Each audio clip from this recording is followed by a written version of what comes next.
Don't forget to fill up the attendance form. Okay. So again, welcome to the lesson. So moving forward, our last lesson was discussing about the fundamental human rights, the right to life, the right to liberty, the right to property, the right to due process, the right to association, the freedom to travel, freedom of expression, etc., etc. These are universal in nature. You do not need a special right for you to have them because, well, technically, it is already vested to you and is actually guaranteed by the Constitution. Now, on the second half of the Bill of Rights is actually more concerned with the accused. So, ang sinasabi ng batas, kapag daw ikaw ay naakusahan, meron ka pa ring mga karapatan na dapat obserbahan ng mga tao na nagpapatupad ng batas. Okay? So, with this, we'll be discussing this from Article 12 up to Article 22. So, kung may hindi po malinaw, you can just initiate a discussion via our group chat. I will be more than willing to discuss it with you. Okay? So, taas nga po ang kamay if you are ready for the lesson. Ready na ba? Okay? May isa nang ready. Okay, marami nang ready. Mga 5 na silang ready. Okay? 6? Okay. Sige. So, let's go to Article 12. Article 12 tells us, fundamentally, any person under investigation for the commission of an offense shall have the right to be informed of his right to remain silent, to have competent and independent counsel, preferably of his own choice. If the person cannot afford the services of a counsel, he must be provided with one. These rights cannot be waived except in writing and in the presence of the counsel. So, basically, class, pag nanonood kayo ng action movies at yung bida ay isang pulis, lagi nyo narinig yung sinasabi ng mga pulis na you have the right to remain silent, anything you say can be used against you, you have the right to counsel, if you cannot afford counsel, the state will provide you counsel. So, yun po yung tinatawag nating Miranda rights. Okay? So, when you talk about Miranda rights, we're talking here about a person under custodial investigation. So, ibig sabihin, ikaw ay nahuli sa isang krimen na maaaring ginawa mo or maaaring hindi mo ginawa. So, pagka ikaw ay inaresto, automatic, dapat basahan ka ng iyong karapatan. Okay? Because on the case of Miranda versus Arizona in the United States, naipanalo ni Miranda na dahil hindi siya binasahan ng custodial investigation, mali ang execution ng arrest. At dahil doon na-dismiss yung kaso. Okay? Always remember that, class. Hindi uubra yung sinasabi ng mga pulis na porket hindi ka sa active, valid yung arrest nila. Meron pa ring tamang procedure ng pag-arrest. Okay? Minsan kasi, actually, it's nakakalungkot. Kasi parang, pag pinarecite mo yung Miranda rights sa mga PO1, magugulat ka, hindi sila lahat, hindi nila kabisado, or alam niyo yung feeling na, yung nagmumurmur lang sila, you have the right to murmur, yun, yung parang kinabisado lang nila, pero hindi naman nila naintindihan. Okay? Yung yung nag-memorize lang, pero hindi nila naintindihan. So, let's try to dissect this. First, when you talk about the right to remain silent, pwede ka talagang tumahimik. The moment na ikaw ay nahuli, pwede ka na kagad tumahimik. Hindi ka pwedeng pilitin na magsalita. Kasi bakit? Let's go to the psychology of a crime.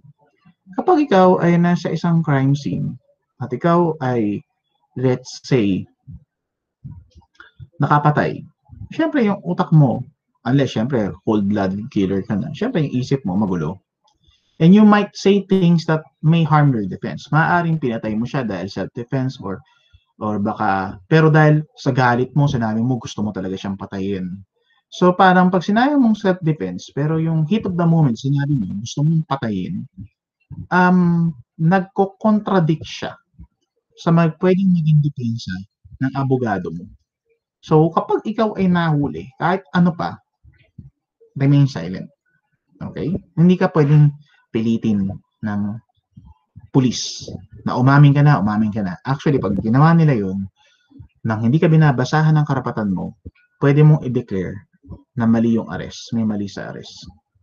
Okay? Mali yung sabihin ng pulis, umamin ka na, umamin ka na. Hindi. And you are under custodial investigation. Lahat ng tanong na ibabato sa'yo ay dapat ibabato pag nakaharap ang iyong abogado. Hindi pwedeng walang abogado. Kasi bakit?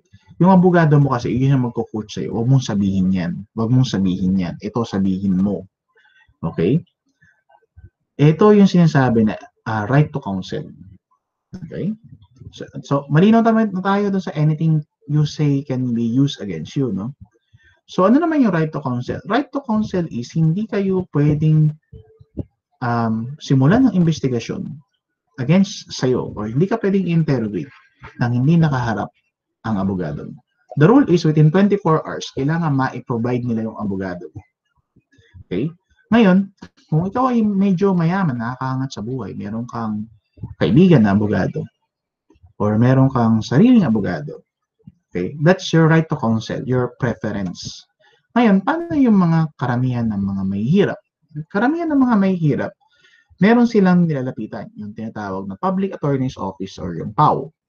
Yun po yung nag-handle ng lahat ng kaso ng mga tinatawag na indigents. So, ibig sabihin, pag wala po kayong abogado, hindi nyo kayang magbayad ng abogado, yun po ang kukunin nyo. Yun po ang ibigay sa inyo ng Estado. Ngayon, syempre, in theory, magandang pakinggan, pero in reality, actually, hindi. Kasi, pag dumating ka sa PAO, parang ilan lang yung abogado nila.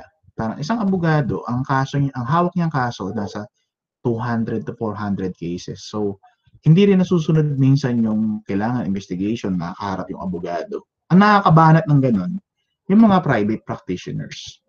Pero yung sa PAO, actually, parang sa PAO, sinasabihan na lang niya kaagad yung mga sige, ganito na lang. Okay. Yun din ang problema kasi siyempre, maraming hawak masyado yung abogado tapos libre pa yan. Kumbaga, hindi ko naman sinasabi na lahat ng PAO lawyers is tamad. Pero, libre yan. Tapos parang napakarami pa na tapos minsan bastos pa yung kliyente mo. Alam mo yung feeling na minsan kahit na gaano ka ka-passionate na tao, kahit na gaano ka kabait na tao, matutuyuan ka rin ng baterya. Okay?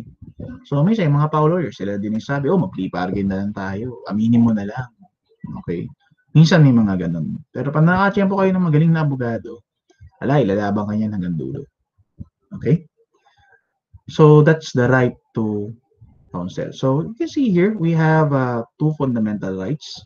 First is the right of a person under investigation, and the second is the right to counsel. Always remember, these are constitutional rights. Hindi ito pwedeng alisin sa inyo. Pwede lang alisin ang isang right to counsel nang ikaw ay gumawa ng kasulatan na sinasabi mo na ayaw mong kumuha ng abogado, pero kailangan ginawa mo yun sa harap ng isa pang abogado. Kasi yung abogado na yun, siya yung magsicertify na pumayag ka na imbestigahan ka nang wala kang abogado. Pero in the Philippine setup, bihira yun. Sobrang bihira na. Ang alam ko lang na gumawa nun si Marcos. Kasi nakakulong siya na mag-take siya ng bar. Naging abogado siya sa loob ng kulungan. Kaya hindi siya kumuha na ng abogado kasi katwiran niya, siya na yung abogado nung sarili niya. Okay. Actually, kaya nga sumikat si Marcos, kaya siya naging senador. Dahil, kumbaga, yung media, sinensationalize din siya na nag-bar siya sa loob ng kulungan, tapos siya yung nagdepensa sa sarili niya. So, yun, syempre, that's a media spectacle. Kaya si Marcos, nung tumakbo senador, medyo madali-dali ang buhay niya. Nung tumakbo siya senador kasi sikat na siya eh. Na-establish niya yung sarili niya na matalino siya. Whether we like it or not, Pilipino, syempre, factor din sa atin yung matalino pag binoboto mo. Or sikat tapos matalino. So parang ganun. Okay? Parang ngayon na naman hindi uso yung ganun eh. Okay? Ito yung mga kasi panahon natin kasi ngayon, ang uso ngayon, nakaupo, artista eh. Kung di artista, tuta ng admin eh. Okay?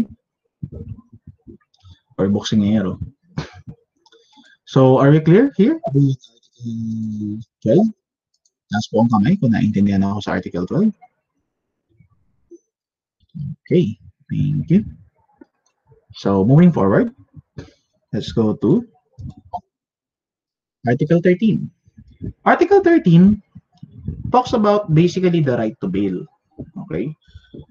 Ang sinasabi lang naman ng right to bail is that if you are under custodial holding, mayroon, nahuli ka, sabihin na lang natin na ano bang pwedeng case. For example, rape. So, nakasuhan ka, inano ka na ng court, bininisyohan ka na ng warrant of arrest, nakakulong ka na, in custody ka na, tapos pwede ka ba mag-apply ng bail? Okay? Actually, hindi pala. Sorry, mali ako. Kasi bakit? Ang nakalagay kasi sa Constitution ay if the offense is punishable by reclusion perpetua. Reclusion perpetua literally means life imprisonment. But in the Philippines, it's actually just 20 years plus 1 day to 40 years. Okay, let me go ahead and type that. When you talk about reclusion perpetua, it literally means life sentence. Pero, hindi naman talaga siya life. It's actually 20 years, 1 day, minimum, up to 40 years. Maximum. Ngayon, kapag karumal-dumal talaga yung krimen mo, ginagawa nila, tina-times 2 nilang day, times 2. Times 2 max. Okay? Yes, Raven, meron ka bang tanong? Wala po, sir. Nakataas kasi yung kamay mo eh. Kanina pa po. Pwede mo nang gawa. Okay? Sige. Moving forward. So, when talk about right to bail, for example, ang kaso mo is, actually kasi may rule pa rin eh, na pwedeng ang kaso mo, punishable ng reclusion perpetua, pero may sinasabing evidence of guilt is strong. So, for example, kinasuhan ka ng rape, pero napakatibay ng alibay mo, wala ka ron. Pagka ganun, baka mailusot ng abogado mo na i-bail ka kasi wala namang strong evidence. For example, murder. Wala naman murder weapon. Wala yung fingerprints mo sa murder weapon. Oh, tama, nakaaway ka nung napatay. Pero that establishes motive. Pero it doesn't establish that you are a killer. Pagka ganun, na papaikutan ng mga abogado yun. Okay? Yung right to bail, yun yung piyansa. Yung pansamantalang paglaya. Habang ikaw ay nakapiyansa, pwede ka lumabas ng kulungan provided na hindi ka pa nako-convict. So, ibig sabihin, kasi in the Philippines, let's be realistic, ang tagal ng kaso rito. Minsan ang kaso rito sa atin inaabot ng 3 years, 4 years, 5 years. Actually meron kaming drugs, mistaken identity yung drugs na case ng abogado namin. Alam nyo ba, 6 na taon na nakakulong yung kliyente namin, hindi pa rin namin nailalabas. Kasi ayaw namin mag-plea bargain eh. Kasi yung katira namin, pag plea bargain, inaamin namin na drug addict nga yung kliyente namin. Kaso hindi naman drug addict eh. Ano lang eh, kumbaga, na hindi namin masabing na pagbintangan eh. Parang siya yung pinalit dun sa drug pusher. Parang ang drug pusher, nagbayad siya dun sa police, tapos yung police, siya yung dinampot. Kasi, tutusin mo lahat ng ebidensya, nasa amin na yung mga police. Nagtago na yung mga police na umaresto. Wala naman na-establish na ebidensya. Pero hindi pa rin namin siya mailabas. Kasi dahil di kami nag-plea bargain. Okay? Pero sa totoo lang, pwede kaming mag-bail eh. Na kataon lang na syempre, yung judge. Nasa kampi ng judge yung piskal eh. Whether we like it or not, this is the ugly truth eh. Barkada sila ng piskal. So, ginigipit din. Ayaw kaming pagbigyan. Okay? Pero mali rin yung sabi ng piskal, ina-argue ng fiscal. Pagka EGA drugs, walang bail. Ang ina-argue ng barkada ko na abogado, hindi. Ang lino ng sinasabi ng batas. When there's strong evidence of guilt, yun lang mismong pag-conduct nyo ng arrest. Marami ng flaws eh. Tapos di nyo naman din na-establish na pusher to. Pero anyway, that's just the reality. Syempre, maganda yung pinupunto ng batas. Pero syempre, nasa tao pa rin eh. So I just want you to realize yun nangyayari. Okay? So you can see here, the right to bail, as you can see, is, well, it's a security. Kapag ikaw, napatunayan na yung kaso mo, madi-dismiss, for example, dismiss yung kaso, yung binayad mo na bail, babalik sa yun. Okay? At saka ang clear, any person before conviction of any criminal offense shall be bailable unless he is charged with an offense punishable with reclusion perpetua and that there is evidence of guilt. Ito yung sinasabi ko kanina. Lastly, meron tayong tinatawag na bail hearing. Kapag sabihin mo na reclusion perpetua ka, tapos strong evidence, still, meron pa rin magiging hearing. Kumbaga parang hindi, kaya nga sabi ko sa inyo mali yung fiscal eh. Kasi hindi niya kami pinaabot sa bail hearing. Ang inilalaban ng kasama namin, kung talaga naniniwala kayong strong evidence of guilt, dapat mag-bail hearing. Ang problema, talagang hinarang kami dun. Okay? So next is, ano ba yung mga bail? Maraming klase ng piyansa. First is yung cash bond. Ito yung pinaka-normal.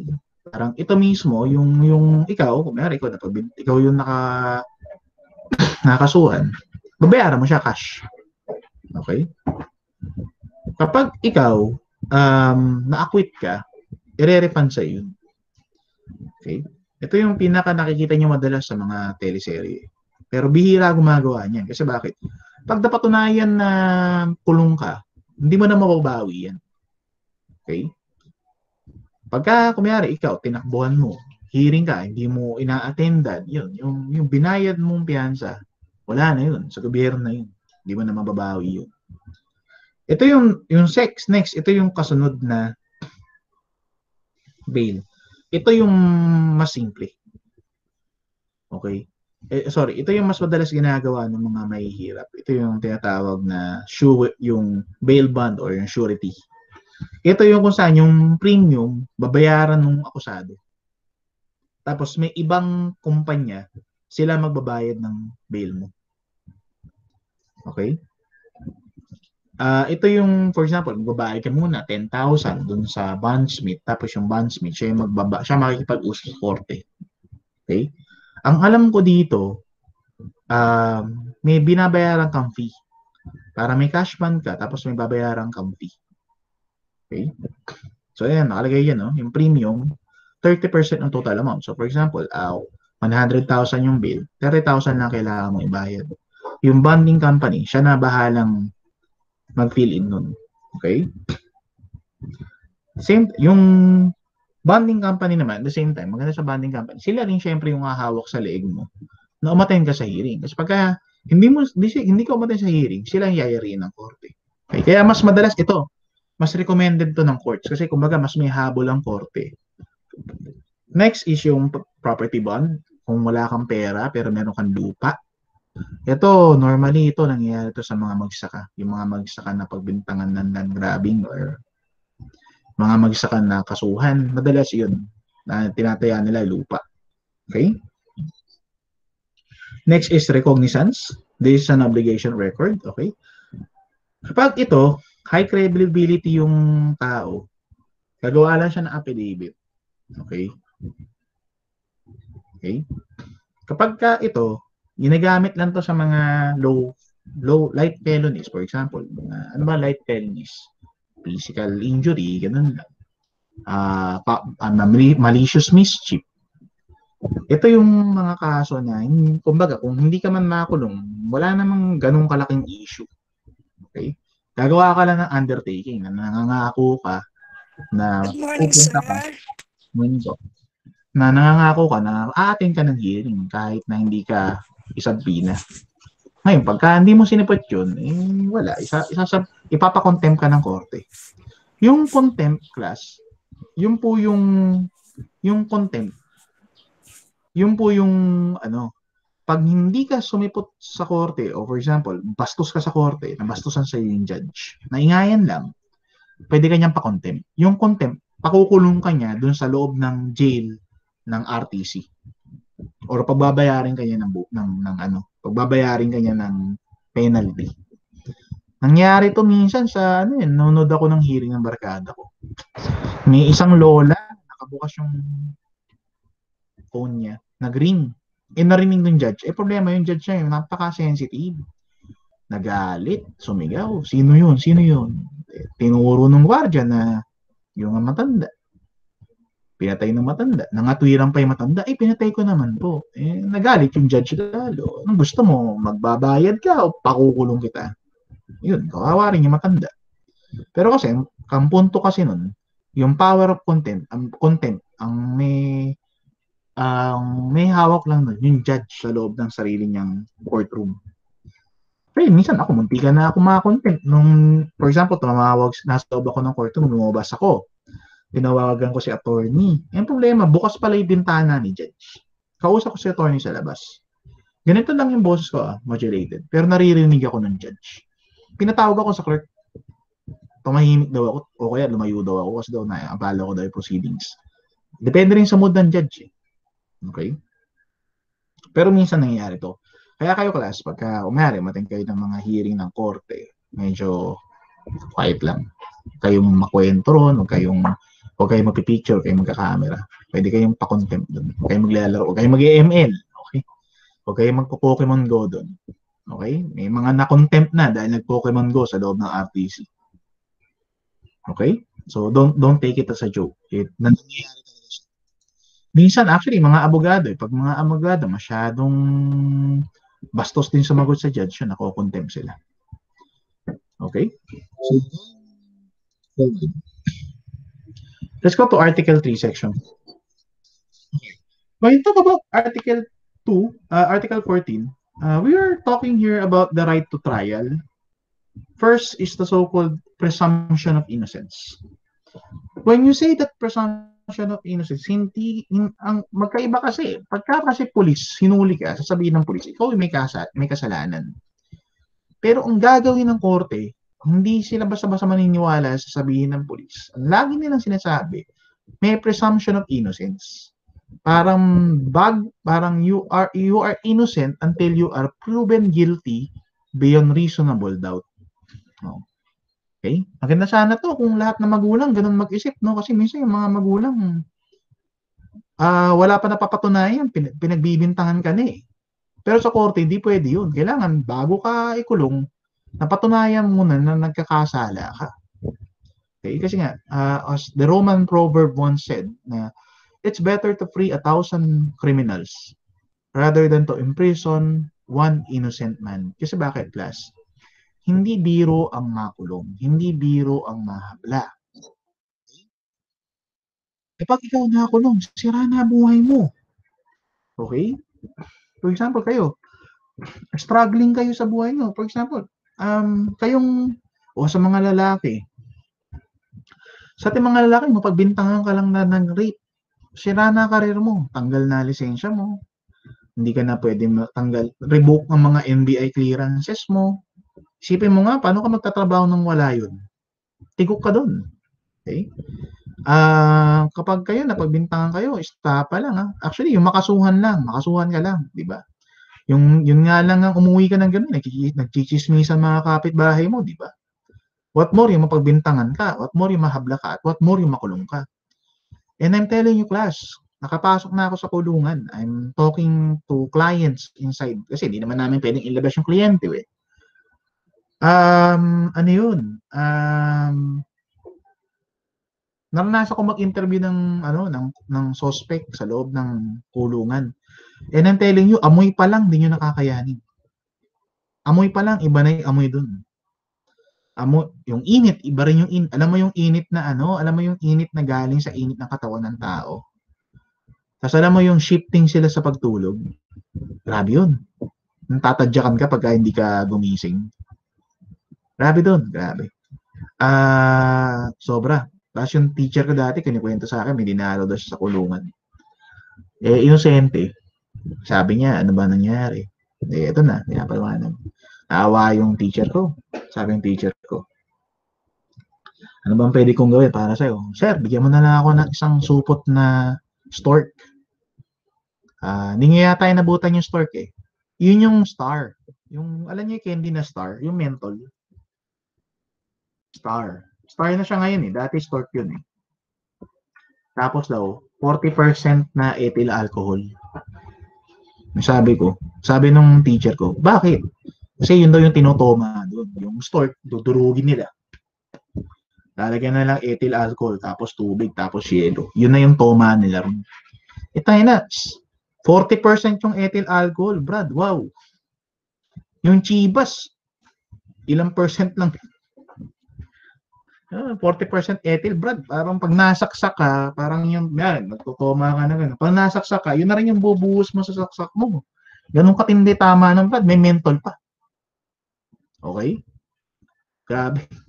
Sabi ko sa'yo, hindi biro ang makulong. Hindi biro ang mapapintangan. Kaya kayo, ayokong sabihin swerte kayo, pero swerte kayo kasi na tuturuan kayo ng ganito ngayon. At least may idea kayo. Hindi biro ang makulong. Hindi biro ang mapagbintangan ng isang krimen. Kaya ang batas, sinasabi ng Article 14, you need to be proven beyond reasonable doubt. Okay? So, ito yung sinasabi niya. Papansinin niyo, mga na-discuss ko na ito lahat. Ngayon, ito, unti-unti, i-discuss ko pa yan later on. Pero ito kasi yung mga summary niya. So, yung presumption of innocence, the right to be informed of the nature and cause of accusation. Di ba? Pagka inaresto ka, di ba? Inaaresto ka namin sa salang panggagahasa, kaya ganito. Okay? Do you have the right to counsel? Okay? You have the right to testify as a witness on your own behalf. May karapatan kang maging witness mo. May karapatan kang magbigay ng alibay mo unless aamin ka. The same time, meron kang karapatan na kumprontahin at i-cross-examine yung mga naghahabla sa'yo. Okay? Hindi pwede na, for example, si Jupert, kinasuhan siya ni Raven. Tapos, anong nangyari? Si Jupert nakakulong. Lahat ng hearing, ina-attenda ni Jupert. Tapos si Allison, wala siyang inattenda kasi hindi pwede yun. Pagka ganun ang ginawa ni Allison, madi-dismiss yung kaso. Kasi kung may karapatan si Allison na maghabla, may karapatan si Jupert na harapin yung naghabla sa kanya. Okay? Gets po? Tandaan nyo rin yan. Pag nagkaso kayo, kailangan alagaan nyo rin yung kaso ninyo. Kailangan attendan nyo lahat ng hearing.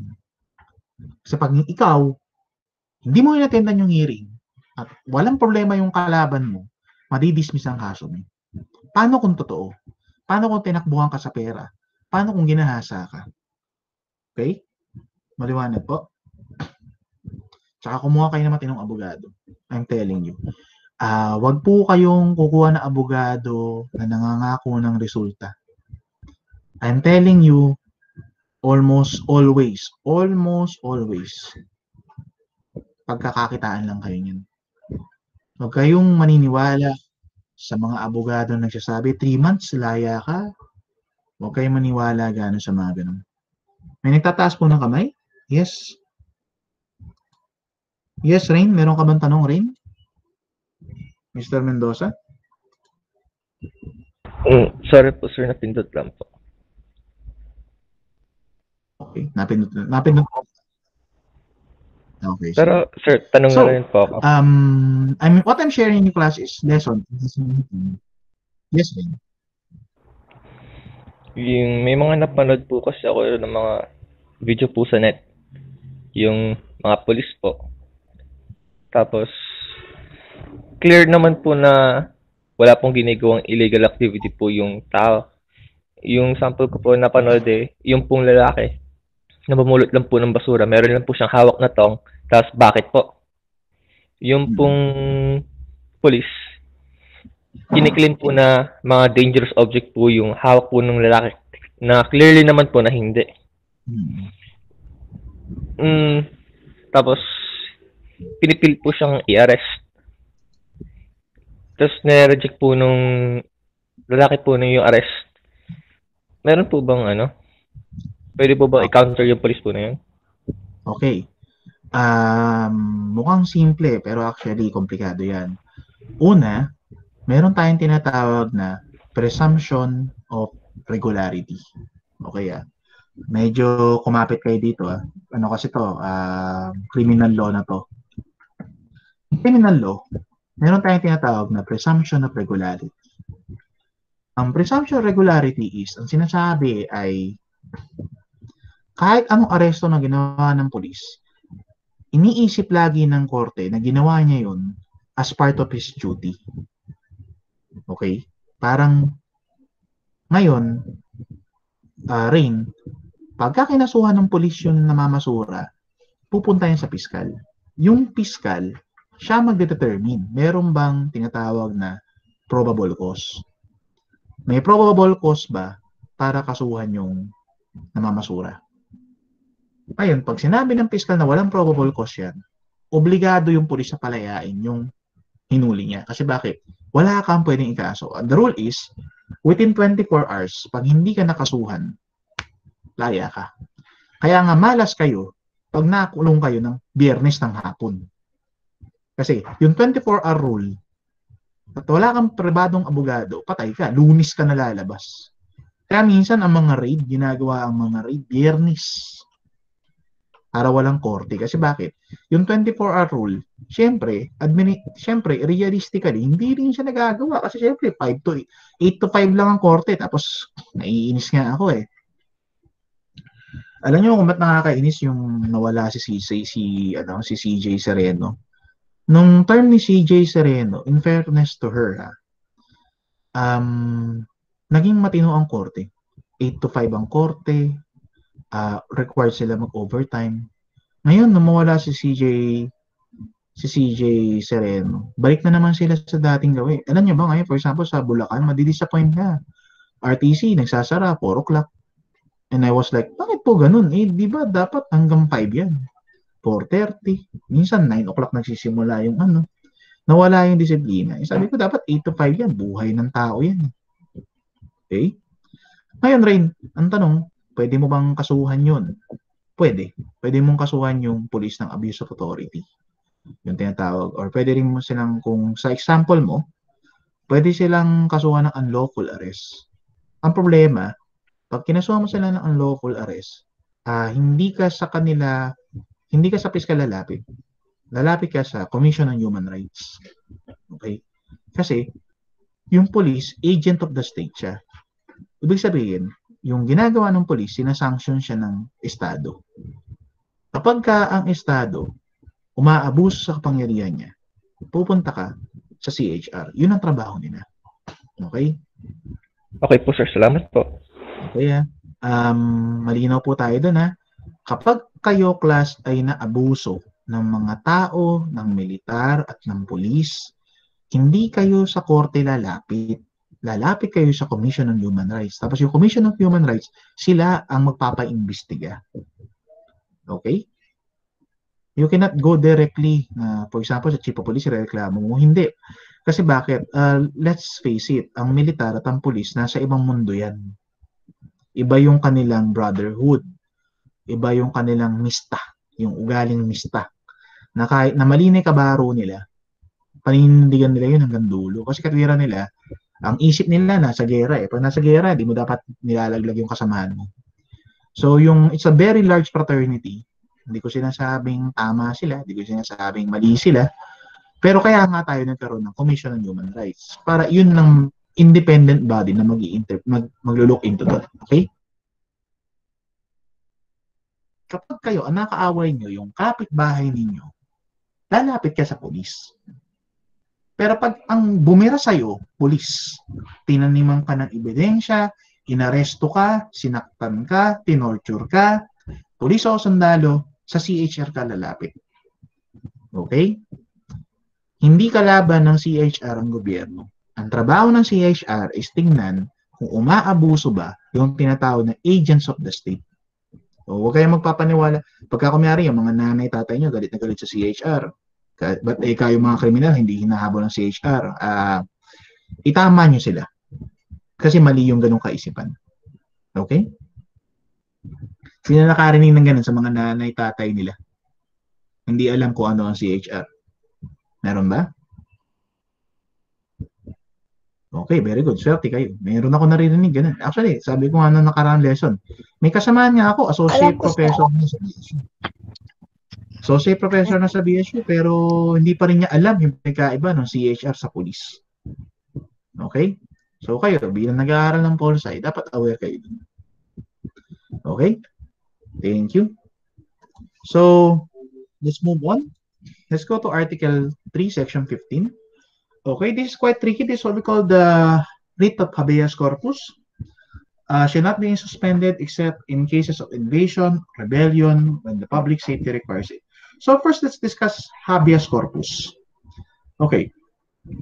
Habeas corpus is the right of a person, a detained person, to challenge the validity of his detention, putting in issue the authority of the detaining a person agency. Okay? Kapag kayo class, hinuli kayo. So for example, maganda yung example ni Rain.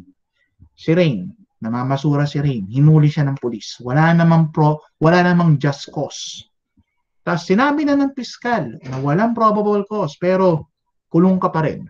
You are going to write a writ of habeas corpus, which literally mean bring out the corpse. Okay? Pag sabi tayong habeas corpus, ilabas mo ang katawan. So, kapag kumyari kayo, may nangyari sa inyo, for example, may nagrarally sa inyo, for example, si Junie, nagrarally siya, dinampot siya ng militar. Tapos, pinuntahan na lahat ng presinto, hindi pa rin nilalabas si Junie. May abogado na naghahanap para kay Junie, hindi pa rin siya nilalabas. Yung abogado, magpo-file na siya ng habeas corpus. Kasi, pa-file na niya sa court. Yung court na mag-uutos doon sa nang aresto na ilabas mo yan. Pag hindi mo nilabas yan, ikaw ang kakasuhan namin. Okay? Ngayon, pagka ano naman, ayaw talaga ilabas, doon ka na magpa-file ng tinatawag ng writ of amparo. Okay? Ngayon, itong habeas corpus, ito yung inimplement ni Marcos during 1973. Parang sinabi niya, no, I, Ferdinand Marcos, shall suspend the writ of habeas corpus and now declaring martial law. Anong ibig sabihin nun?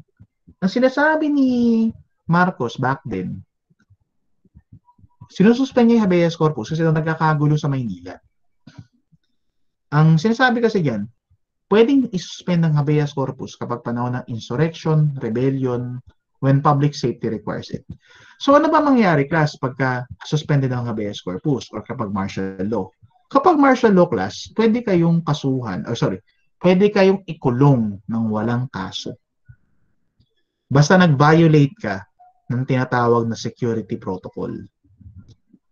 That's why during the Marcos era, mayroon tayong curfew. Diba? Pag naabutan ka sa labas, dampot ka. Okay?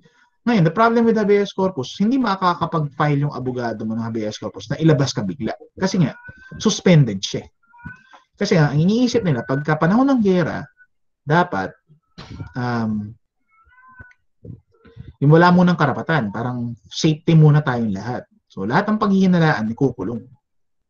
Ngayon, time ni Marcos, as far as the reports ng reports to ng yung opisinang tinayo after kay Marcos, PCGG, Presidential Commission on Good Governance. Ang lumalabas doon sa investigation nila, actually, ito rin yung sinabi ni Enrile noon eh. Kaso nga lang, mahirap ng kausap sa Enrile ngayon. Ulyanin na. Ito mo, nakakainis si Enrile. No? Yung, alam mo, ulyanin siya. Nagsisinungaling siya harapan. Okay? Ang sinasabi noon, yung mga bomba, yung mga Plaza Miranda bombing, ang nagtanim ng Philippine Constabulary.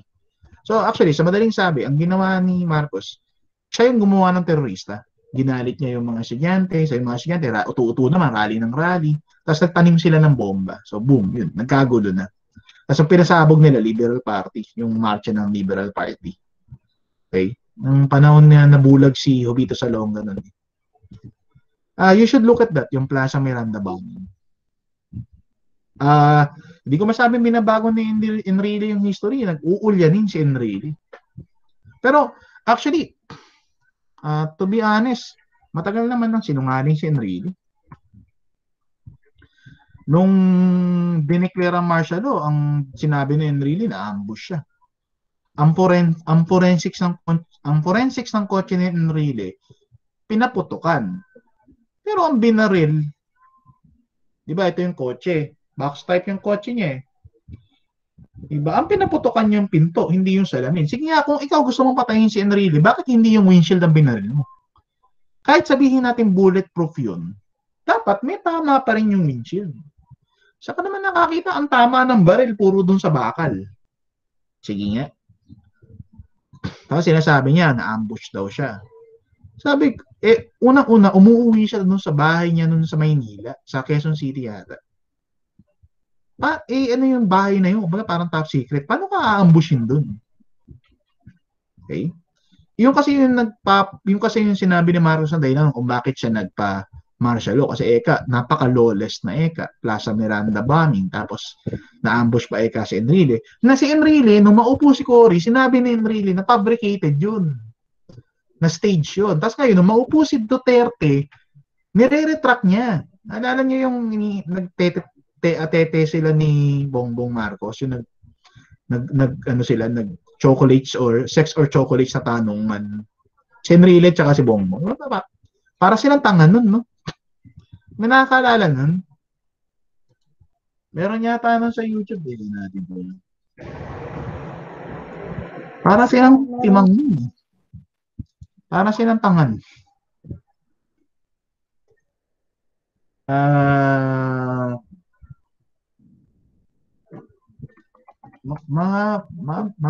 Masusuka ka na lang. Yung ginagamit niya, yung gumagawa sila ng sariling history. Tapos tingnan mo, ang sponsor niya, si Bongbong Marcos. Napaka-credible naman ng una mong guess.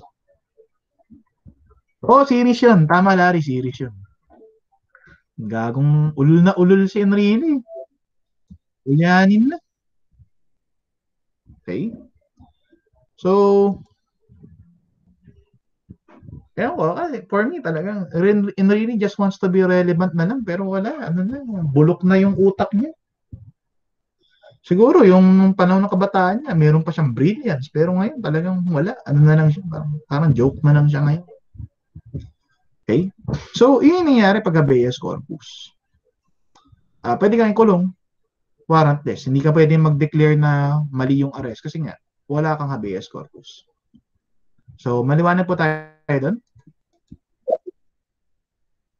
So, tandaan nyo ang rule is, under the 1987 Constitution, dahil ayaw natin maulit yung nangyari ng panahon ni Marcos, in-specify na first, invasion or rebellion. Second, when public safety requires it. Kasi bakit?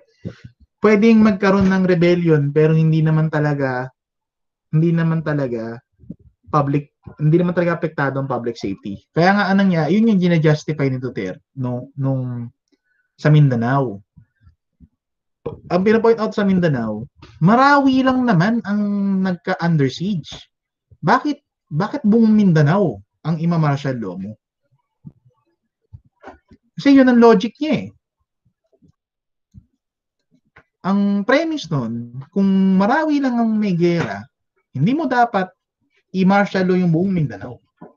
Actually, yun ang na-challenge niya sa Supreme Court. Kaya nga sila Duterte, napilitan din silang i-lift yung martial law. Kasi bakit? Kahit sabihin natin siyang sponsored siya ng Congress, ang sinasabi ng Korte, hindi pa rin. Overkill pa rin. Okay? Pero sabi niya, nakikita na, politika pa rin kasi yan. Ngayon, when it comes to Marawi, hanggang ngayon, hindi pa rin nare-reconstruct ang Marawi. Okay? Kasi ang problema kasi sa Marawi, talagang ground zero ang Marawi. Tsaka at the same time, kahit na gusto nila, andun na yung pera, na ibigay na ng national government yung pera, hindi pa rin nakakapag-reconstruct ang Marawi kasi walang makuhang kontraktor. Kasi may mga mina. Nagtanim ng mga mina yung mga Maute. Kaya, kumbaga, paano ka gagawa ng kalsada? Di mo alam kung may landmine yung huhukayin mo. Okay? So, yun na naman yun, to be transparent. In fairness sa Duterte administration, hindi naman nila pinabayaan yung Marawi. Binigyan naman nila ng pondo. Problema lang talaga, wala ka makukuha ang kontraktor. Kasi, puta, ikaw ba'y maghuhukay ka ng kalsada sa may alam mo may landmine? Sa problema, di ba, dahil galit tayo sa US nung panahon na yun eh. Di tayo makakuha ng tulong sa US. US kasi ang merong technology sa pag-extract ng landmine. Hindi tayo makakuha ng tulong kasi nga kinancel natin yung balikatan. Okay? Sige. Any questions? By the way, class, ang martial law pwedeng i-declare lang ng 30 days. Pagka after 30 days, kailangan na niya ng backing ng Congress.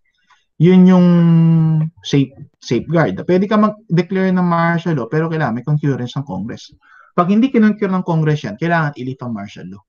Kaya controversial yung nangyari sa Mindanao. Okay? Next, Article 16. Article 16, this is self-explanatory. All persons shall have the right to a speedy disposition of their cases before all judicial, quasi-judicial, or administrative bodies. Okay? When you talk about speedy disposition, hindi naman automatic na madali yung procedure. Okay? Pag sinabi nating speedy disposition, we're talking here about of cases na kung saan hindi pwedeng i-delay ng sobra. So for example, pag nagpasa ka ng pleading sa korte, for example, nagpasa ka ng pleading for bond, for bail, appeal for bail, hindi pwedeng only ang waiting time. For example, nag-file ako dati ng bail. Nag-file ako ng petition for bail November, third week ng November. So, third week ng November, bumalik ako first week ng December.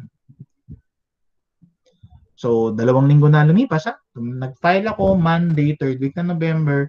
Nag-follow up ako, Wednesday na, first week ng November. So, class, isipin nyo, almost 3 weeks yun.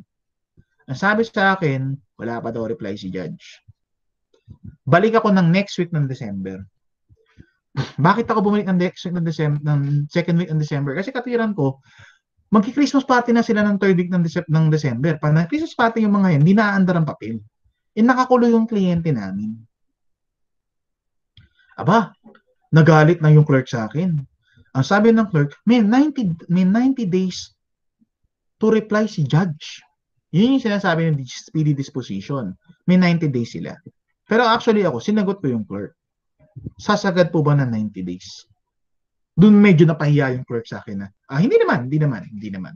Kasi parang, doon siya medyo, doon ko siya medyo ginab eh.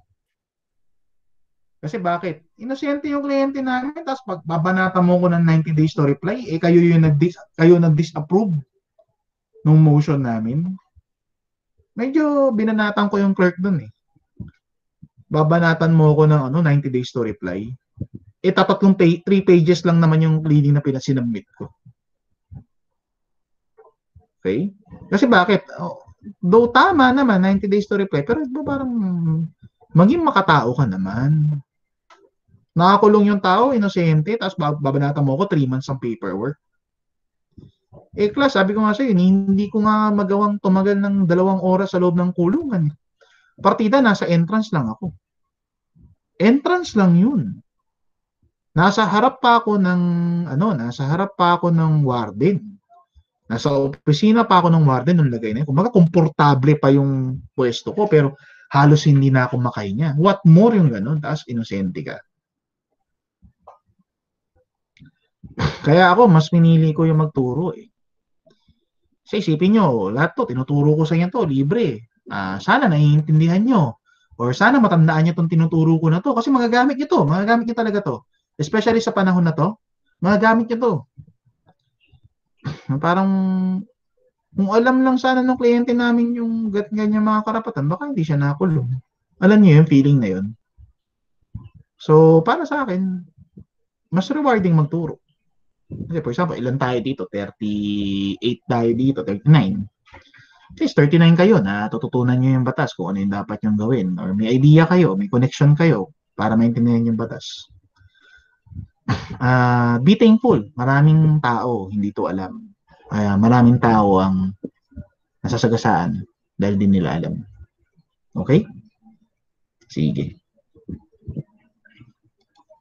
So next is Article 17. No person shall be compelled to be a witness against himself. In the first place, hindi kayo pwedeng paaminin. Okay? Hindi ka pwedeng direct tayo na ikaw ba pumatay. Hindi yung pwede.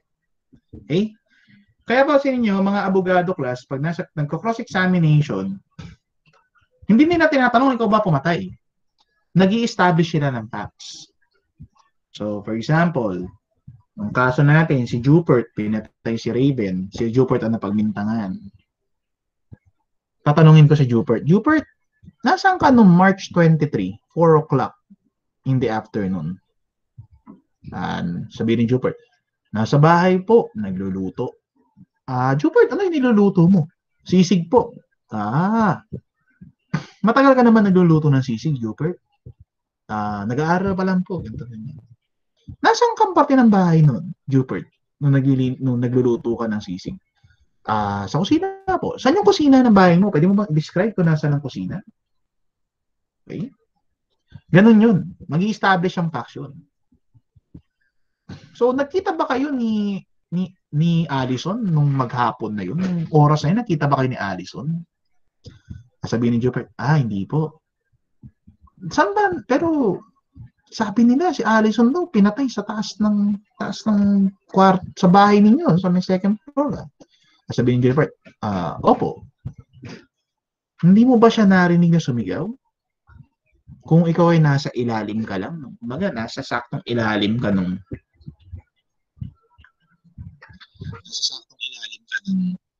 kwarto ni Allison, hindi mo narinig na sinaksak si Allison hanggang sa mamatay.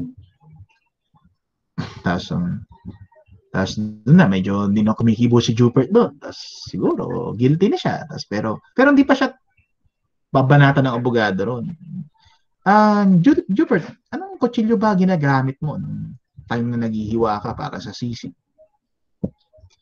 Tapos sasabihin ni Jupiter, nadulas si Jupiter, sabihin ni Jupiter, hindi po, wala pa akong hawak ng kutsilyo. Akala ko ba nagluluto ka ng sisig? Paano ka magluluto ng sisig na hindi ka naghihiwa ng sahog? Parang ganun. So, ganun class pagka nasa korte ka. Parang mag-ingat kayo sa mga abogadong ganun. Yung mga akala mo, swabe lang magtanong. Minsan magugulat ka, gigisahin ka na lang nila sa sarili mong mantika. Pero ang point nun, hindi ka nila pinapaamin. Inaalam nila yung totoo sa'yo. Okay? Pasensya nyo na, Jupiter, tsaka Allison, kayo kasi nasa harapan ko kaya kayo nagamit ko example Okay lang naman, no? Okay lang sa'yo, Raven? Okay lang po. Sige, next time. Sa next naman, si Jupiter naman yung sasasakit, ha? Ikaw naman yung sumaksak. Okay? Sige po. Next. Kaya ito, pwede nyo itong sabihin sa mga magulang ninyo. For example, humingi kayong lasing, binanatang ka. Jupiter, lasing ka ba? Pwede mo sabihin, I have the right against self-incrimination. Hindi nyo pwedeng paaminin sa isang bagay. Okay? Pag sinabi mo yun, malinis sa labas mo. Sige. May tanong ka ba, Rinian? Yes, sir. Paano po yung pag-about po sa bypass po? Bypass? Pag nahuli ka about sa bypass, paano po yung sa compelled ng witness against him? Pag bypass naman, tatanungin sa'yo ba tong wallet na to? Alam mo ba na nakita sa bypass to? Ganun pa rin. Hindi pa rin niya pwede sabihin, ikaw ba yung pumatay? O ikaw ba yun? Hindi. Tatanungin, mag-i-establish pa rin ang case. Kahit nga yung, for example, ito yung sa nangyari sa Gregorio family, Hindi nga pwedeng sabihin na hindi mo pwedeng tanungin yung, kunyari yung police. Hindi ba pwede na sabihin, ikaw ba 'tong nasa video? Hindi mo pwedeng sagutin yun. Yung police na nakakulong ngayon, tatanungin, ikaw ba 'tong nasa video na to? Ang sasabihin sa kanya ng abogado, wag mong sasagutin yan. Mag-aano na yun. Pag yung prosecutor binanatan, ikaw ba ang nasa video na ito? Pinakita mo ka. Ano na yun. Leading question ata. Leading question na yun. Babanatan na yun ng abogado nung nakapatay na pulis. Objection, Your Honor. Leading question. Okay. Pagka ganun, ligtas ka. Kasi irurule ng korte yung sustained. Bawal ka magtanong ng ganun. Ano ang gagawin? Ang gagawin, Ronnie, yung mga witness. Ikaw, Dominic, maaari mo bang ituro sa loob ng hukuman na ito? Sino ang lalaking bumaril sa mag-ina? Sa tuturo ni Dominic, siya po. Di ba? Sasabihin ng piskal, let it be on record na tinuturo ng ating witness ang accused. Sa tanong na ganun siya. Pero yung mismo bumaril, siya tatanungin, ikaw ba to? Hindi. Actually, hindi. That will be considered as, again, self-incrimination. Okay? Good question, Ronnie. Good question. Saan mo nabasa? Or mayroon mo ba nabasang article or about that? No, sir, sa subject po namin. Sa criminology ka nga pala, no? Tsaka, sir, alam ko yung sa leading question, exemption po yung child po yan. Pwede mo pong tanongin ng ang leading question ang bata Pag sila po yung witness. Pag bata, Pero pagka kunyari, hindi.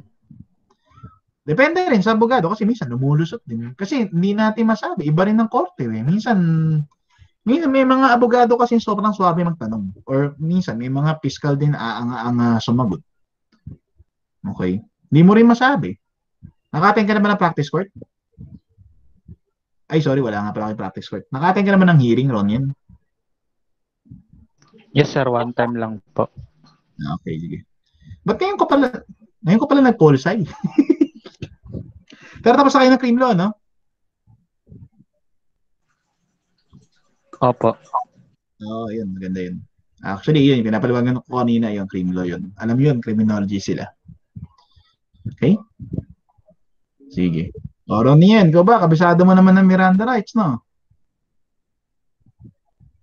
Konti po. Nakalimutan ko na po yung... Kabisaduhin mo yan, ha? Baka mamaya, hulihin mo ako. Kabisaduhin mo yan. Very good, very good. Okay. Next. Ito na yun, meron pa pong, may tataas po ba ng kamay? Yes, Mark Aris. Meron pa pong tanong? Sir, paano po yung inaresto na walang warrant? Doon sa last lesson natin, meron mga conditions para sa warrantless arrest. Yung for example, kung hot pursuit o yung may probable cause or kung takas talaga. Pagka takas, di mo na kailangan ng warrant of arrest. Or, sabi ko nga kanina, if na-invoke ang suspension of habeas corpus, pwede talaga ang warrantless arrest. Okay? Nangyayari pa rin po ba yun, no? Emergency warrant yung parang sir? Well, actually, lahat naman talaga ng warrant ina-apply. Kaya nga pag mga bypass, minsan, ina-apply mo rin sa korte yun. Mga special operations, meron pa rin sila dun. Pero pagka bypass kasi normally, walang warrant yun. Kasi kumaga yun siniset up mo Opo. Okay? Pero yung search warrant, ang search warrant, either incidental yun, pwede maging warrantless search. Pero pagka kumayari yung talagang sasadyain mo, hindi pwede. Kailangan meron kang laging search warrant. Lalo kapag ka-incriminating evidence yan. Alam yan, pagka nakaka-prostrate din. Actually, yun sila sabi ni Ping Lacson. Po-prostrate din sila minsan kasi syempre, maraming limitations yung warrantless arrest. Pero kasi, ang sinasabi ng korte, mas mabigat na obligasyon ng Estado protektahan ang inosente kaysa manghuli ng kriminal. Okay? Yun yung justice natin eh.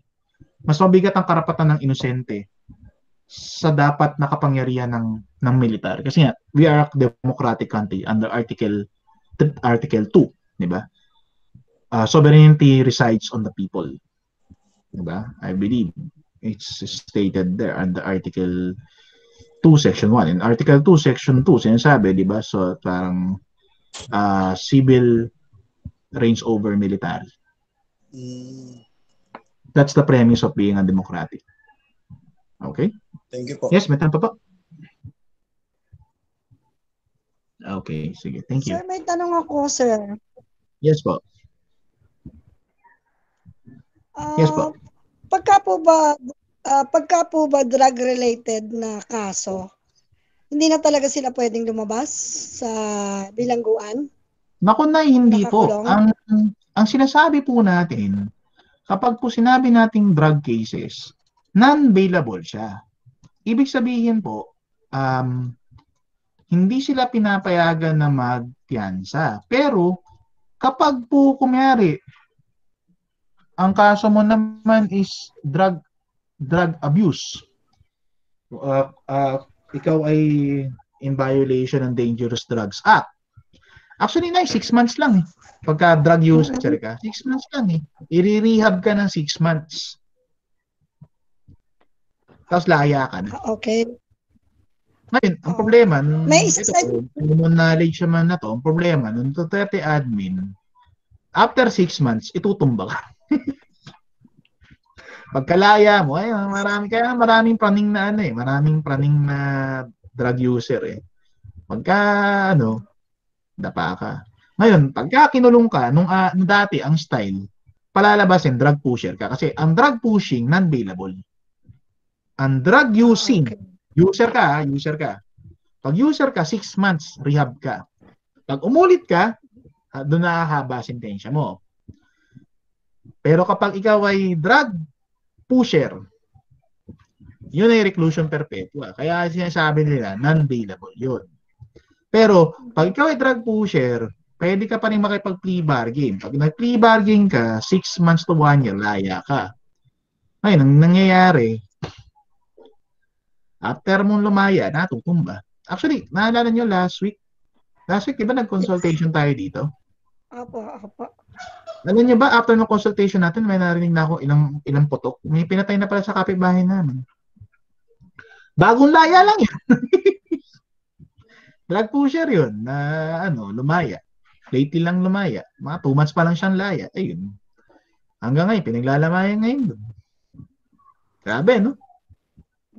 Kasi sir, ganito. Yung hindi ko naman related, no?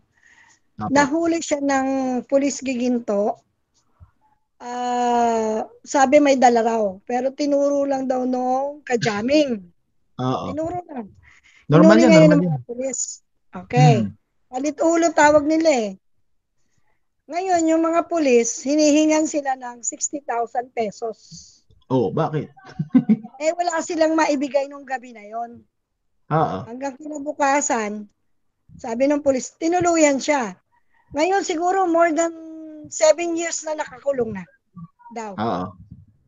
Eh, hindi pa rin makalabas. Yun nga na yung sinasabi ko sa iyo. Hindi Kanina nga, ma-attend yung pulis, pwede ba yung lakarin, press? Sir, pwede ba yung lakarin ng magulang niya? actually, Para naman Actually, yun din yung kwento ko sa inyo kanina. Yung sa amin nga, napagbintangan lang eh. Napagbintangan lang. Nag-awol na yung pulis. Hanggang ngayon, hindi pa rin namin nailalabas.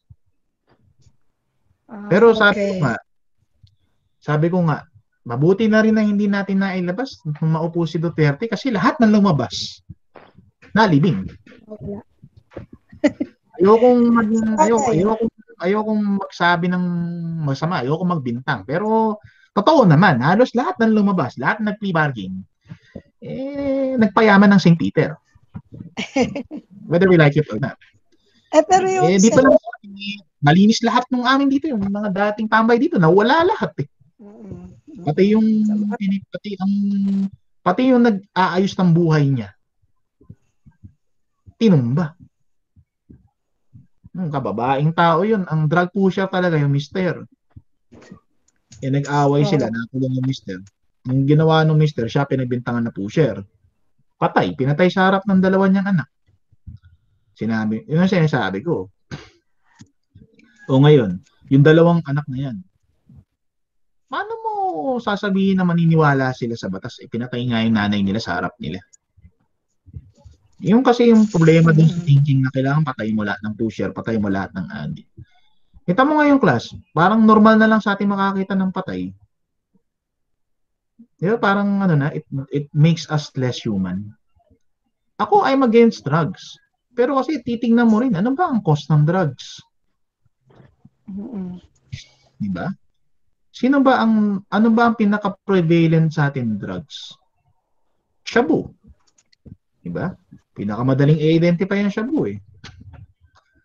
Ikaw ba, Ronien, nag-forensics ka na? Nag-forensics na kayo? Yes, sir. Anong epekto ang epekto ng amphetamine hydrochloride sa katawan? Alam ko, sir, hallucination din yung nun, mawawala ka sa sarili, sa sa katinoan mo. Well, yun yung Ronnie, yun yung late stage. Late stages na yun ng drugs. Talagang yun yung naulol ka na. Yung lulong na lulong ka na. Pero, sa addiction po. Pagka sumagad ka na. Pero yung moderate use ng shabu, actually class, ang moderate use ng shabu, pag gumagamit ka ng shabu, ang nangyayari ay 3 days, 3 nights, kaya mo, walang tulog. Di ka kumakain, di ka tutulog, pero malakas ka. Sino ang madalas sa drug pusher? Sino ang madalas sa drug user ng shabu? Driver, sir. Drivers. Driver. Di ba? Kasi bakit? Ano ba trabaho ng driver? Di ba? Driver, mga namamasura, yung mga nangangalikay ng basura. Sige nga. Hindi ko sinasabing tama yung ginawa nila. Ang sinasabi ko is, hindi tama yung ginawa nila. Pero, masisisi mo ba talaga sila? Yung mga biyahero, yan. Magdadrive ka mula Ilocos hanggang Cavite. Ang sweldo mo, magkano lang? Okay? Actually, di ba kaya nga sinasabi nila, may mga pulis na nagsashabu eh. Kasi bakit? May mga pulis din. Kasi di ba, minsan, ang mga pulis din, grabe rin ang trabaho minsan ng mga pulis. Di ba? Maghapon magdamag kang dilat. Dahil naka-duty ka. Di ba? Di ko sinasabing tama yung ginagawa nila. Pero, hanggang saan lang ba kaya ng katawan ng tao? At magkano lang ba yung pera mo? Kung kayo ay nagko-call center class, ang pera mo, yung sweldo mo, 30,000, 40,000. Kaya mong mag-inom pag napapagod ka.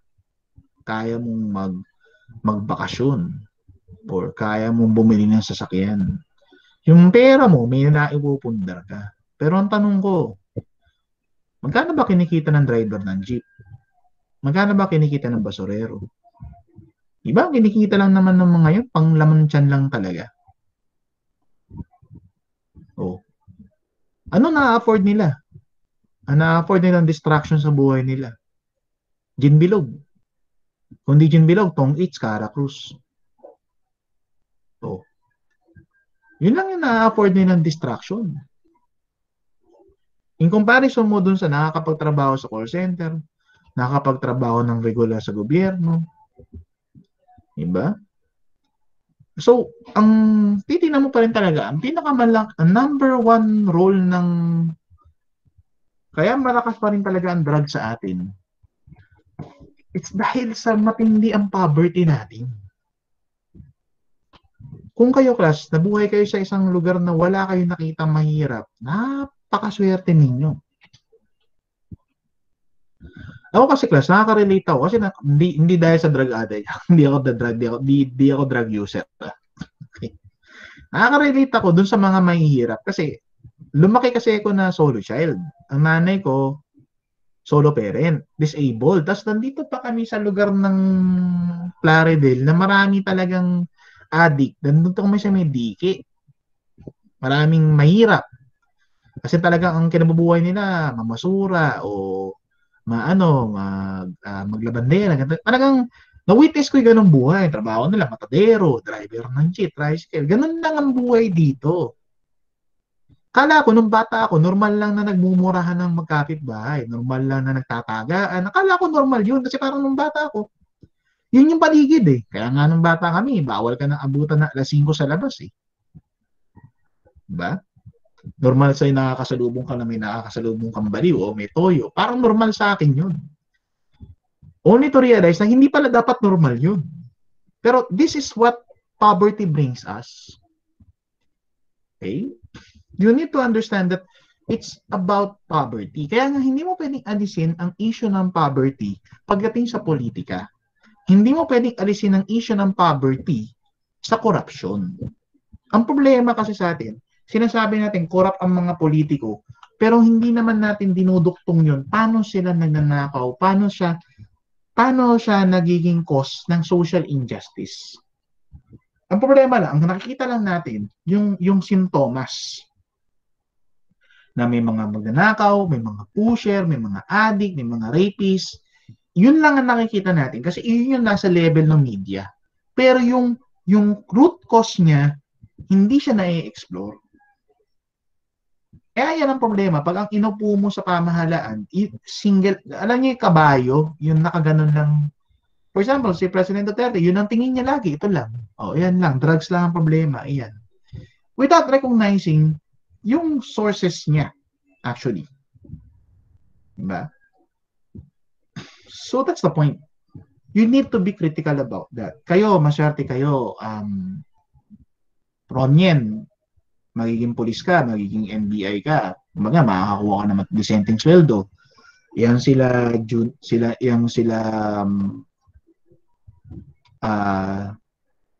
Jupert, magiging architect yan. Makakakuha yan ng medyo maayos-ayos na sweldo. So, yung mga landscape natin dyan, malaking kontrata ngayon ng landscape.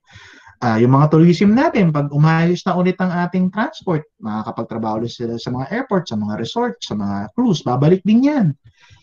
Tayo, kaya natin yun. Kaya natin iangat yung sarili natin. Pero yung hindi lahat kayang iangat ang sarili nila. Kaya dapat ang pamahalaan, siya yung gumagawa ng mas malaking way para i-balance yung opportunities. Okay? So ito yung pinagmumula ng kritika ko. Okay po? Klaro po tayo? Okay, taas na ang kamay kung clear. Okay. Thank you. So I hope nag-enjoy kayo sa lecture natin. Pasensya na ako, medyo passionate. So Article 3, Section 18, actually dalawa to. Hina-highlight ko lang muna yung criminal passage. No involuntary servitude in any form shall exist except as punishment for a crime whereof the party shall have been duly convicted. When talk about involuntary servitude, the idea is hindi ka pwedeng i-render ng compulsory service nang hindi ka pa nagko-convict. Okay? Okay, intended to cause a person to believe. Okay?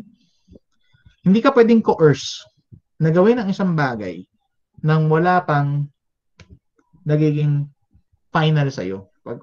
Under investigation ka pa lang, hindi ka pwedeng i-subject. Actually, inaris na rin to eh.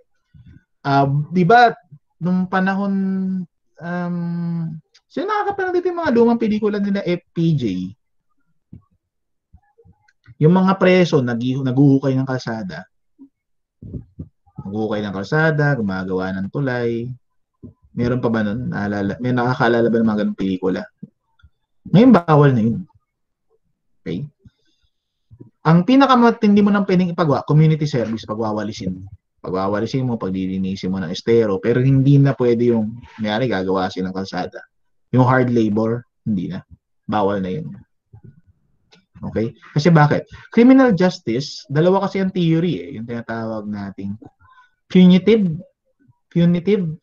criminal justice at yung rehabilitative criminal justice. Sa Philippines, as of now, ang design natin is rehabilitative. Kailangan ma-rehabilitate yung convicted. Kailangan pag lumabas sila ay maayos na individual. Ang problema kasi pag punitive, ginagalit mo lang lalo yung tao, sinisira mo yung buhay nila. Pagka punitive. Okay? Tsaka kasi wala na tayong death penalty Okay? Sige. Madali ko ito class, meron pala kami meeting. Okay?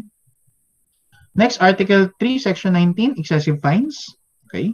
And right against physical, psychological, degrading punishment. So, first, when talk about excessive fines, we're talking here about, well, for example, nagnakaw ka ng delata, pwede ka bang hingan ng multa na 10,000? That's considered as excessive fine. For example, umihi ka sa pader, hiningan ka ng 15,000. Okay? Kasi ating excessive fines, hindi siya yung penalty mo, hindi siya commensurate dun sa ginawa mo. Okay, sige, tama, mali umihi ng pader. Pero wag naman 15,000 ang hingin mo. Okay? Okay, nagnakaw ang delata, hiningan mo ng kalahating milyon. In the first place ba, kung may kalahating milyon yun, magnanakaw ng delata yun? Gets po?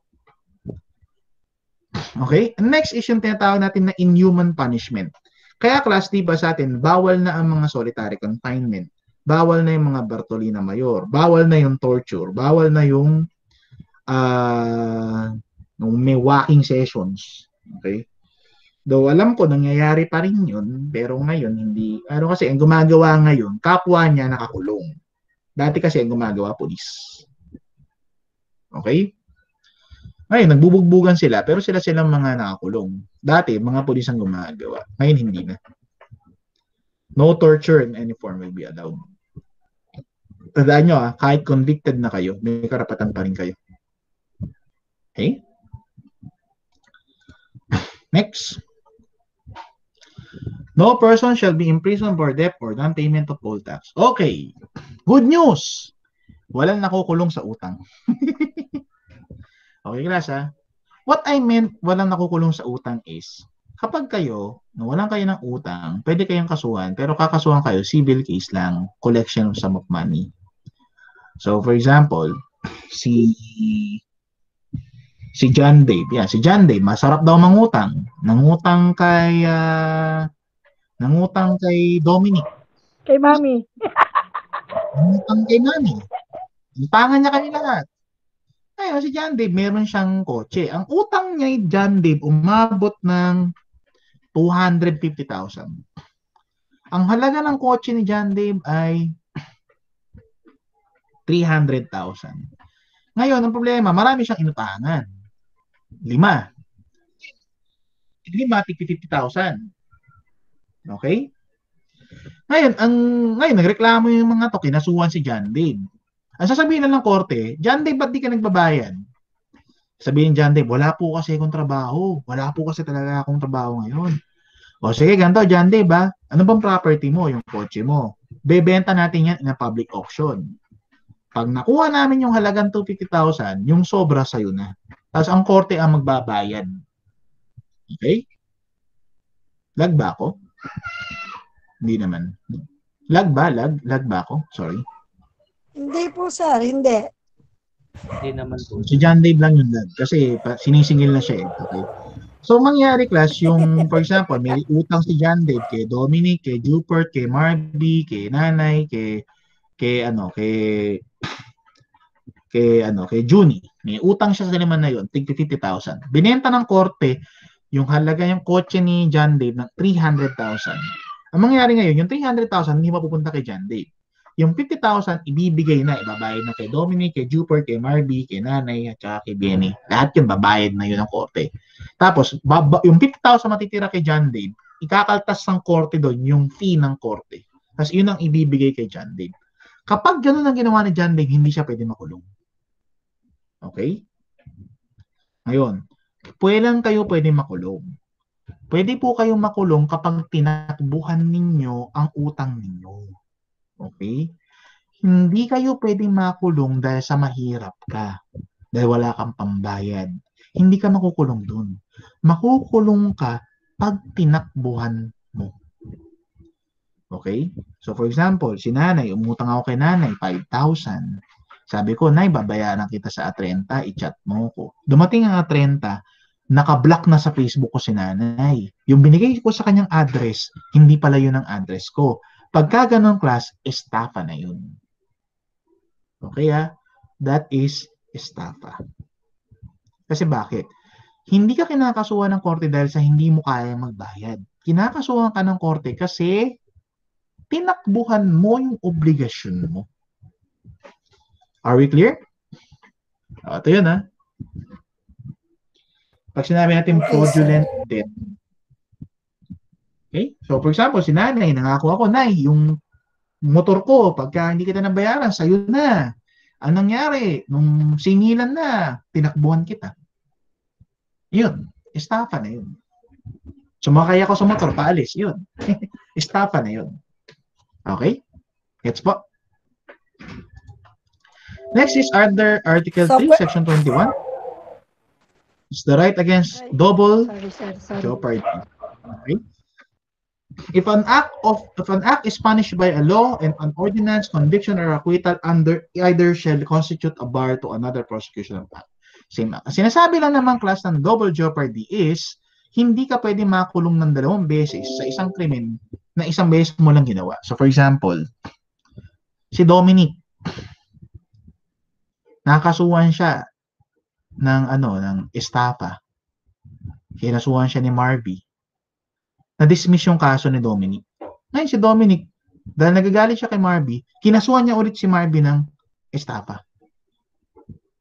Pwede ba yun? Under the court, sabihin ng court, hindi pwede. Kasi bakit? Na-dismiss na yan eh. Hindi mo na pwedeng ulitin yung kaso na yan. O kaya, binago yung kaso. So for example, si Rain, kinasuhan si EJ ng physical injury, dinismiss ng court. Ngayon, si Rain, ginawa ni Rain, tinaasan niya, ginawa niyang serious physical injury. Sabihin ng court, hindi, niloloko mo na lang kami pagka ganun. Okay? Ngayon, syempre, ibang usapan po yung appeal. Pag appeal po kasi, ina-appeala mo yung desisyon. Okay? Iba yung nag-a-appeala ka ng desisyon sa nag-a-apply ka ng panibagong kaso.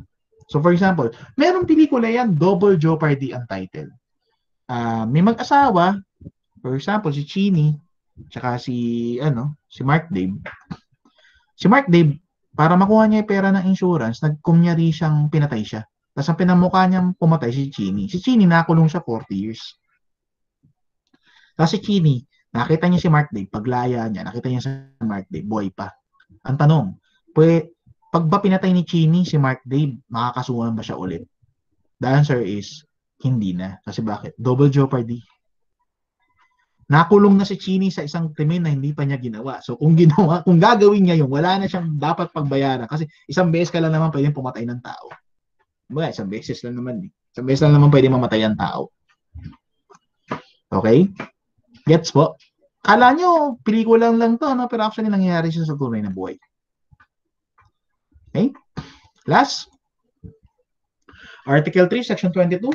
No ex post facto law or bill of attainder shall be enacted. Okay? So what is an ex post facto law? Sa madaling sabi, class, it's a law which provides for the infliction of punishment upon a person for an act done which, when it was committed, was innocent. Pag sinabi natin ex post facto law, class, hindi pwedeng mag-apply ang batas retroactively. So, for example, Karel, nandiyan ka ba, Karel? Opo, sir. Okay. So, for example, si Karel, nakulong siya. Illegal possession of firearms. 10 years. Okay? 10 years na siya, 10 years ang sentensya niya. Si Karel ngayon, nakaka5 taon na siya sa kulungan. Ngayon, si Senator Dieter, gumawa siya ng batas na pinapahaba yung sentensya from 10 years to 15 years. Ang tanong, pwede bang habaan ang sentensya ni Karel Pwede ba? Hindi po. Very good, Ronien. Kasi bakit? That is ex post facto. Hindi na pwedeng pakialaman ng korte yun na ipataw sa iyo. Hindi na pwedeng habulin ng batas yun. Okay? O, ngayon balik rin natin yung example. Si Ronnie, si Karel, 7 taon na siya nakakulong, 7 years na. Ngayon si Jupert, Senator Jupert nagpasa siya ng bagong batas na yung illegal possession of firearms ibababa ang kulong from 10 years gagawing 5 years. Ang tanong, pwede na bang lumaya si Karel? Siguro, sir, pwede na po. Pwede na ba siya? Pwede na. Very good na eh. Kasi bakit? Ex post facto is if it works in favor of the accused is allowed. Kapag pabor sa nakakulong, pwede. Pag hindi pabor sa nakakulong, hindi pwede. Yun yung konsepto ng batas. Okay? Another example of ex post facto is hindi mo pwedeng ikulong ang taong gumawa ng mali ng walang batas. Sabi nga ng Latin maxim, nulla poena sine lege. There is no crime when there is no law punishing it. Walang krimen kung walang batas. Tandaan niyo yan. Best example nito, yung I love you bag. Nakakaalala ba nung I love you bag? Siguro, mga elementary kayo nun. Yes, sir. Nanay, Yes, sir. sigurado ko na naabutan mo yun kasi grade 4 ako nun eh. Example ng I love you bag. Viral yun, sir, eh. Viral. For example, year 2000, si Cyrus, gumawa siya ng virus. Nagalit siya sa teacher niya. Nagalit siya kay Ed. Teacher niya si Ed. Gumawa siya ng virus, si Cyrus, para sirain yung email ni Ed. Ang problema ngayon, yung virus nag-mutate. Lahat na nasa address book ni Ed na virus din. At yung nasa address book nun, na virus din. Hanggang sa umabot sa ibang bansa. Lahat ng software, umabot ng daang milyon dolyares ang nasira ni Cyrus. Pwede bang kasuhan si Cyrus? Hindi. Kasi bakit? Wala namang batas na nagbabawal nun. Bakit? Wala pa kasing cybercrime law nung panahon na yun. Ang pwede mo lang ikaso kay Cyrus is malicious mischief. Nanira ka ng gamit ng iba. Pero hindi mo siya pwedeng kasuhan. Na, for example, nagkaroon ng anti-cybercrime law 2001. Ginawa ni Cyrus ang krimen 2000. Pwede bang i-apply yon kay Cyrus? The answer is no. Are we clear? Sige. Yes, sir. And lastly, ano naman yung bill of attainder? Bill of attainder is hindi pwedeng gumawa ng batas na automatic nagpaparusa ng walang judicial trial. So for example, bawal ang pangit sa labas. Pag nakita ang pangit, papaluin ka agad. Pwede ba yun? Hindi. Kasi bakit? Punishment ka agad eh. Hindi nyo pa nga po napapatunayan na pangit ako kasi naka-face mask pa ako. Diba? Hustisya para sa mga pangit. Tsaka, dapat ba talaga tayong parusahan sa pagiging pangit natin? Ha? Boys, tandaan ninyo, 2 lang ang lalaki sa mundo. Ano yung 2 lalaki na yan, Aris? Aris? Wala si Aris. EJ, nandiyan ka na ba, EJ? Wala rin si EJ. Oh, EJ, 2 lang ang lalaki sa mundo. Anong klase yung 2 lalaki na yun?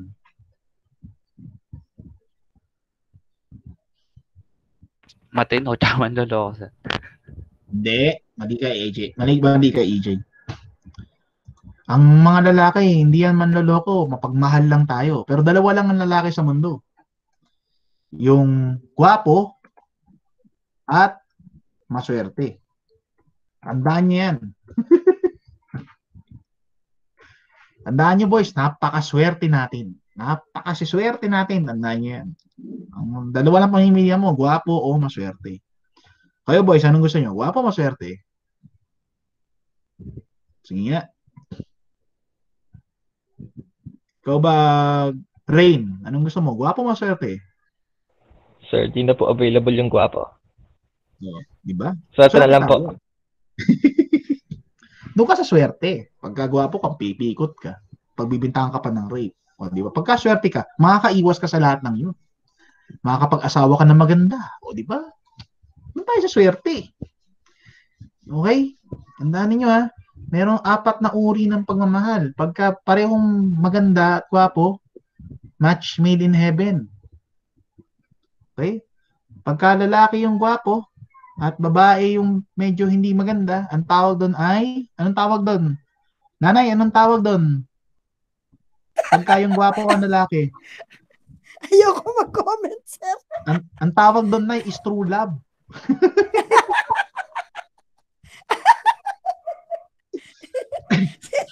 Kanina pa ako tumatawa, sir. Sinabi ko yun sa girlfriend ko, sinampal ako eh.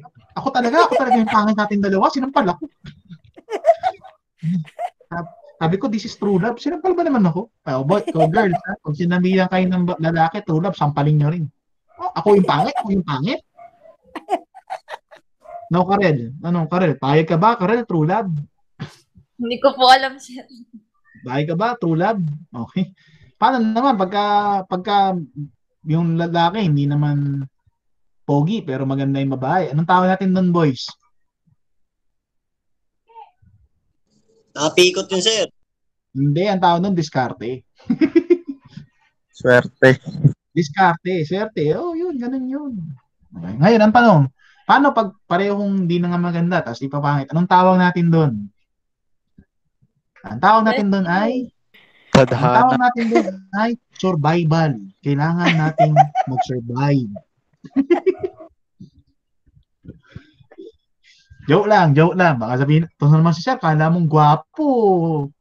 Kaya nga sinabi ko eh, di ba? Diskarte lang. Maserte tayo, boys. Maserte tayo. Alam naman tayo mga lalaki, tayo mapagpaubaya. Okay? Sige. May tanong pa po tayo. Don't forget your attendance, ha? Don't forget your attendance. Sir, nasaan po yung attendance, sir? Kasi late po ako Dito po, pumasok. Nay. Nandito po sa chat box. Sige po. Thank you, sir. Emmanuel, yung sinasabi nating presidential pardon, una, kailangan convicted ka. Tapos mahaba yung sentensya mo. Mahaba yung sentensya mo, hindi ka, parang yung tipo yung sentensya mo, parang 40 years ang sentensya mo. Tapos meron kang, naging mabuti kang inmate. For example, nagkarayot, umawat ka, or ikaw yung nagsuplong ng drug deal sa loob ng bilibid, or talagang naging mabuti kang tao sa loob. Pagka ganun, re-recommend ka ng warden for presidential pardon. Yung tinatawag nating executive clemency. Okay? Type ko lang dito ha. Executive clemency. Baka mamaya bumanat kayo ha. Ito po ba yung nilalagay sa pansit? Sasampalin ko kayo. Nilalagay sa pansit yung clemency, sasampalin ko kayo pag narinig ko sa inyo. Okay? Executive clemency is yung kapangyarihan ng Pangulo na magpatawad sa mga taong na-convict na. Okay. Actually, interesting fact. Si GMA, hindi siya pinardon ni Duterte. Kasi bakit? Hindi tinanggap ni GMA yung pardon ni Duterte. Bakit? Kasi kung tinanggap ni GMA ang pardon ni Duterte, ibig sabihin nun, inamin niya na siya nga ay guilty. Si GMA, ang utak ni GMA, kumbaga sa super villain, Lex Luthor yun. Ni GMA, hindi siya umamin sa kahit ano. Kasi alam niya na i-acquit siya ng Supreme Court. Bakit? 6 sa Supreme Court justices siya nag-appoint. Kumbaga parang alam na ni GMA ang mangyayari bago pa mangyari. Okay? Pero that's a good question. Nasagot ko ba yung tanong mo, Emmanuel?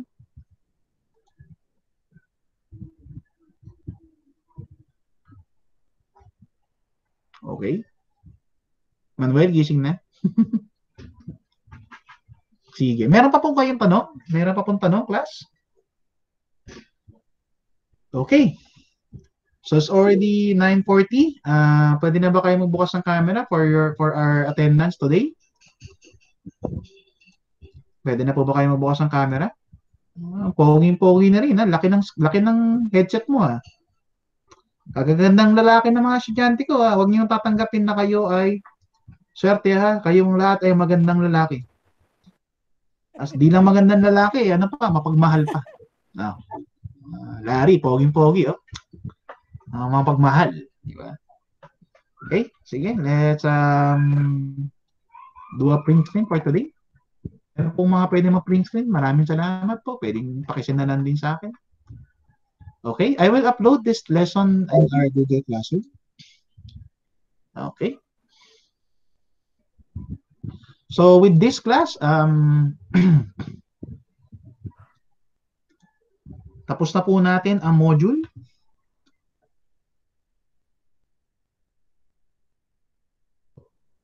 Okay. So with this class, tapos na po tayo for the content of the semester. This will be our last lesson for today. This will be our last live session for the semester.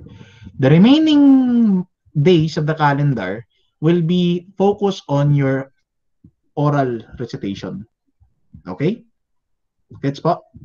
So yung mga videos, kumpleto naman siya. Nag-upload pa ako ng additional lesson sa ating Google Classroom. So maraming salamat po sa buong semester. Sana po nag-enjoy kayo sa ating lesson at sana po ay may natutunan kayo. Maraming salamat po. Sir? Salamat. Thank you po, sir. Sir. Thank you, thank you. Thank you po, sir. Thank you, sir. Thank you po, sir. Thank you, sir. Sir, thank you. Salamat po. Sana po nag-enjoy kayo sa ating kalokohan. Yes, sir. Nag-enjoy Enjoy po. na enjoy, sir. Nag-enjoy po, sir. Thank you po. Puro kalokohan itong teacher namin na to. teacher po, Ngayon, class, sir. hindi pa naman tapos yung class, hindi pa naman tapos yung yung semester. Okay? Ang sinasabi ko lang, ito na yung last na natin na live session. So ngayon, yung mga susunod na session natin is yung aayusin ko lang yung format. Thank you, sir. Kasi tawagan ko na lang. Kayo pipili. Mag-survey ako kung saan kayo komportable tawagan, tawag, video ka, chat, or text. Para po sa inyong graded recitation. Individual yon, sir? Opo na, Individual. individual. Okay. Sige. Kaya Before medyo ano nga po mabilis ba lang yung po. last natin? Ano po? Yung ating tatawag kayo o yung one-on-one Apo, yun po yung pinapaliwanag ko po nung last week. Okay? So sabi ko, we will start this after this. Mag-start na tayo. Thank you, Okay. sir. Salamat po. So maraming salamat God bless, po sa sir. inyong pag-attend ng aking klase. Sana po na-enjoy ninyo ang ating semestre. Maraming salamat po. Thank you Yes, po. sir. Salamat. God Thank you bless, po, sir. sir. God bless. Thank you po. At saka, congrats sa kasal mo.